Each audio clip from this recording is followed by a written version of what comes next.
পবিত্র শাওয়াল মাসে যদি কোনো ব্যক্তি ৬টি রোজা রাখে তাহলে এই ব্যক্তির আমল নামায় আল্লাহ তাআলা সারা বছর রোজা রাখার নেকি লিখে দিবেন। নবীজি সাল্লাল্লাহু আলাইহি ওয়াসাল্লাম বলেছেন, মান সামা রমাদান সুম্মা আতবাআহু সিত্তাম মিন শাওয়াল কানা কাসিয়ামিদ দাহর। যে ব্যক্তি পবিত্র রমাদান মাসে ৩০টি রোজা পূর্ণ করলো এবং রমাদান পরবর্তী সময়ে শাওয়াল মাসে ৬টি রোজা রাখলো, আল্লাহ তাআলা এই ব্যক্তির আমল নামায় সারা বছর রোজা রাখার নেকি লিখে দিবেন। কিভাবে? রমাদানের ৩০টি রোজা, এক একটি রোজার বিনিময়ে আল্লাহ তাআলা কমপক্ষে 10টি করে নেকি দিয়ে থাকেন, এর থেকে অধিক তো আছেই। তো 30টি রোজা যদি কোনো ব্যক্তি রাখে তাহলে 10 করে হলে 30 10 300।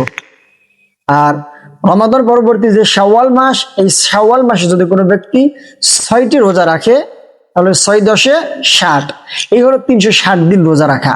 যদি কোনো ব্যক্তি রমাদান মাসে রোজা রাখে এবং রমাদান পরবর্তী শাওয়াল মাসে 6টি রোজা রাখে, আল্লাহ তাআলা তার আমল নামায় সারা বছর রোজা রাখার নেকি লিখে দিবেন। এখন প্রশ্ন হচ্ছে, এই রোজাগুলো কিভাবে রাখবো? শাওয়াল মাসের রোজা কি লাগাতার ধারাবাহিকভাবে রাখতে হবে, নাকি একটি আজকে করব, 5 দিন পরে 2টা করব, এমন করে রাখা যাবে? কোনো সমস্যা নেই। যদি আপনি শাওয়াল মাসের রোজা একবারে রাখতে পারেন এটাও কোনো সমস্যা নেই, আবার যদি আজকে একটি রেখে 5 দিন পরে আবার 2টি রাখেন এটাও কোনো সমস্যা নেই। এই শাওয়াল মাসের 6টি রোজা পূর্ণ করলেই আল্লাহ তাআলা আপনার আমল নামায় সারা বছর রোজা রাখার নেকি লিখে দিবেন। তাই আমরা প্রত্যেকেই চেষ্টা করব পবিত্র শাওয়াল মাসের 6টি রোজা রাখার জন্য।